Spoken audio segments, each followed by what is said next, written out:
Hi friends. ఈరోజు మనం Indian పాలిటిక్స్లో చాలా కాంట్రవర్షియల్గా మారిన ఒక స్టేట్ కోసం మాట్లాడుకుందాం. అదే వెస్ట్ బెంగాల్.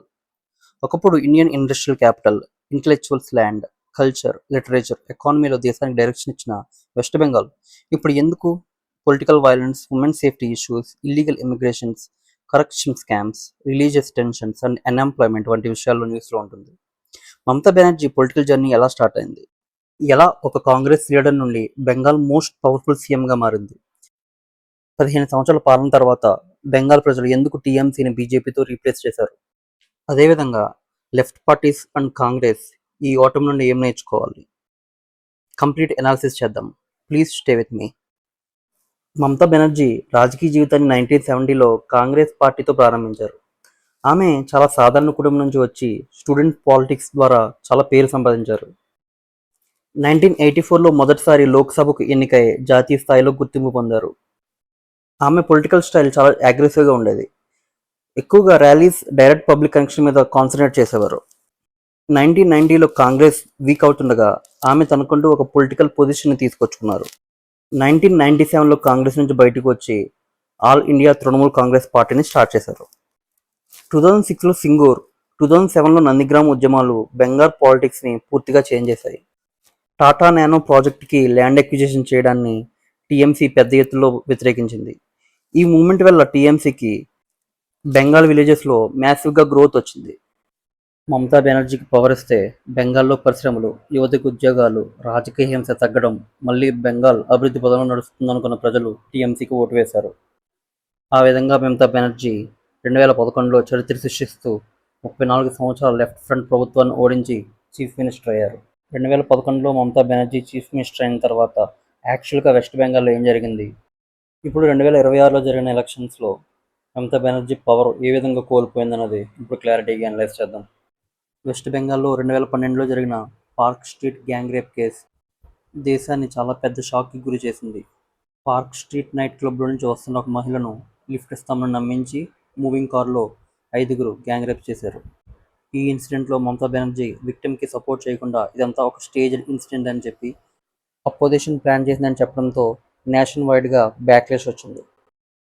2016 అసెంబ్లీ ఎలక్షన్స్లో తృణమూల్ కాంగ్రెస్ అండ్ అపోజిషన్ పార్టీస్కి జరిగిన వైలెన్స్లో 7గురు చనిపోగా 172 మంది ఇంజూర్ అయ్యారు. 2021లో థర్డ్ టైం పవర్లోకి వచ్చిన మమతా ఎలక్షన్ తర్వాత చేసిన వైలెన్స్ తన ఎంటైర్ పొలిటికల్ కెరియర్లోనే one of the worst thing.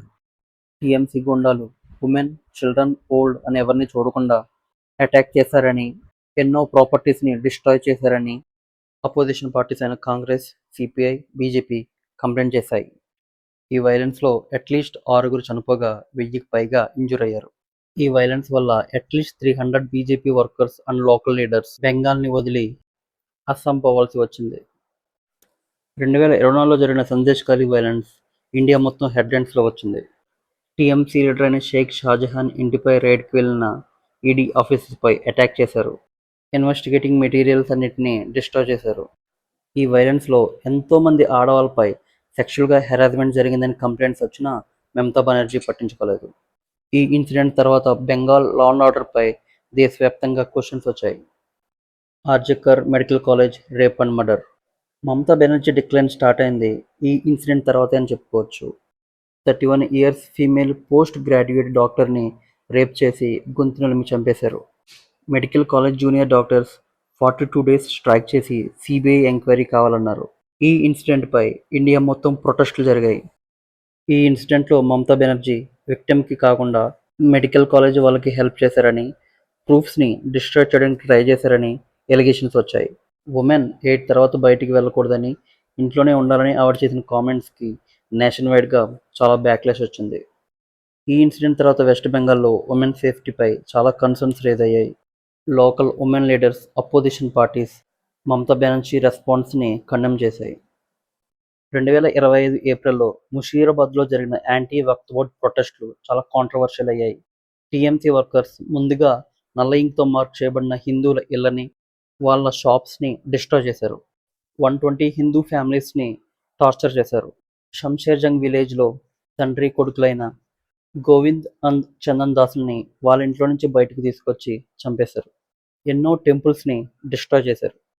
వేల కొలది హిందువులు ముషీరాబాద్ని వదిలి మాల్డా డిస్టిక్ వచ్చి తలదాచుకోవాల్సి వచ్చింది. వాళ్ళ ఇళ్ళని ధ్వంసం చేశారు. వాళ్ళ ప్రాపర్టీస్ని నాశనం చేశారు. ఇంత జరుగుతున్నా సరే మమతా బెనర్జీ ఎటువంటి యాక్షన్ తీసుకోలేదు. ఆఖరికి Calcutta high court paramilitary and border security ఫోర్సెస్ని డిప్లాయ్ చేయమని చెప్పి సెంట్రల్ గవర్నమెంట్కి ఆదేశాలు ఇచ్చింది. మనకి ఇండిపెండెన్స్ వచ్చేసరికి ఇండియన్ జీడిపిలో 24 to 33% వెస్ట్ బెంగాల్ నుంచి వచ్చేది. కానీ ఇప్పుడు అది 5 to 6%కి పడిపోయింది. పర్ క్యాపిటల్ ఇన్కంలో థర్డ్ పొజిషన్లో ఉండే వెస్ట్ బెంగాల్ ఇప్పుడు 24th పొజిషన్లో ఉంది. ఇండస్ట్రియల్ కాంట్రిబ్యూషన్లో అరౌండ్ 30% కాంట్రిబ్యూట్ చేసే వెస్ట్ బెంగాల్ ఇప్పుడు 3.5%కి పడిపోయింది. 15 years మమతా బెనర్జీ రూలింగ్లో ఇండస్ట్రియల్ డెవలప్మెంట్ కానీ, ప్రైవేట్ సెక్టర్ గ్రోత్ కానీ, ఉమెన్ సెక్యూరిటీ కానీ, యూత్కి జాబ్స్ ఇవ్వడం కానీ ఏం జరగలేదు. వెస్ట్ బెంగాల్ 2011లో మమతా బెనర్జీ చీఫ్ మినిస్టర్ అయిన టైంతో పోలిస్తే ఇప్పుడు 2026లో ఉన్న సిచ్యువేషన్ మరీ వరస్ట్గా తయారైంది. ఇవన్నీ కాకుండా మమతా బెనర్జీ రూలింగ్లో SSC recruitment scam, coal scam, teachers recruitment scam జరిగాయి.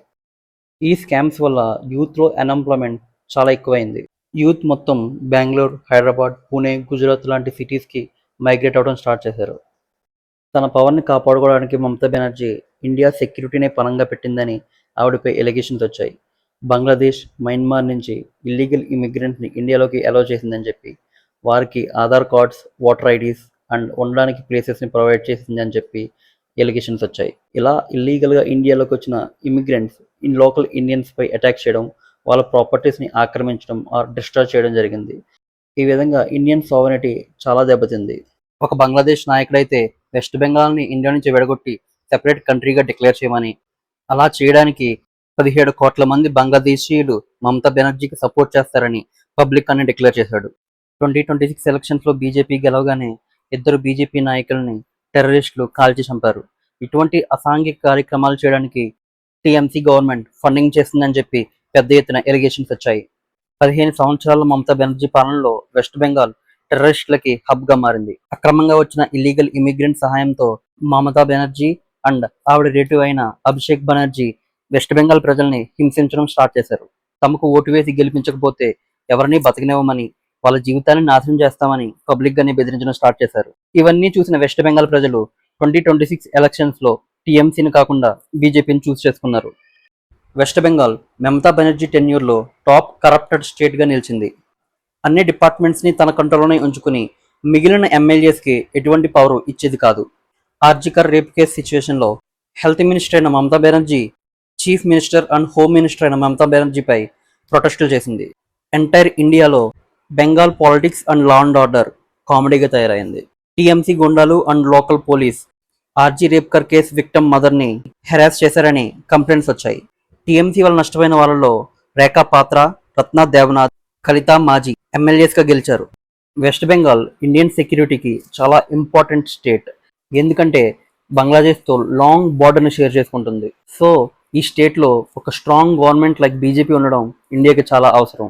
బీజేపీ గవర్నమెంట్ సువేందు అధికారిని వెస్ట్ బెంగాల్ ఫస్ట్ బీజేపీ సీఎంగా చూస్ చేసుకుంది.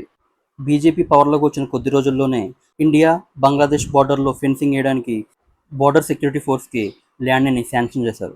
వెస్ట్ బెంగాల్లో ఇల్లీగల్గా ఉంటున్న ఇమిగ్రెంట్స్ బంగ్లాదేశ్కి వెళ్ళడం స్టార్ట్ చేశారు. 15 yearsగా ఇండియాని, వెస్ట్ బెంగాల్ని దోచుకుంటున్న ఇలాంటి ఇల్లీగల్ ఇమిగ్రెంట్స్ని, టెర్రరిస్టుల్ని డీల్ చేయడం అనేది ప్రస్తుతం ఉన్న గవర్నమెంట్కి పెద్ద ఛాలెంజ్ అని చెప్పుకోవచ్చు. West Bengal elections Congress and left పార్టీస్కి ఒక పెద్ద లెసన్ అని చెప్పుకోవచ్చు. ప్రజలు ఎప్పుడు free schemes, vote bank politics and emotional స్పీచెస్కి ఓట్లు వేయరు. వాళ్ళకి security, development, jobs, women safety, investments, strong law and order and transparent government కూడా కావాలి. ఇవన్నీ టీఎంసీ గవర్నమెంట్ ఇవ్వలేకపోయింది. ఇటువంటి బేసిక్ నీడ్స్ని ఇగ్నోర్ చేస్తే ఎటువంటి గవర్నమెంట్ అయినా పబ్లిక్ యాంగర్ని ఫేస్ చేయాల్సి ఉంటుంది. అందుకే వెస్ట్ బెంగాల్ ప్రజలు క్లియర్ మ్యాండేట్తో బీజేపీ గవర్నమెంట్ని చూస్ చేసుకున్నారు. ఒకప్పుడు ఇండియా ప్రైడ్ అయిన వెస్ట్ బెంగాల్ మళ్ళీ డెవలప్మెంట్లోకి వస్తుందా? మమతా బెనర్జీ పొలిటికల్ కెరియర్ ఏ విధంగా కంటిన్యూ అవుతుంది? కొత్తగా ఎలక్ట్ అయిన బీజేపీ గవర్నమెంట్ సక్సెస్ అవుతుందా, ఫెయిల్యూర్ అవుతుందా? మీ ఒపీనియన్ కామెంట్ సెక్షన్లో చెప్పండి. If you like the video, please like, share and subscribe. Jai Hind.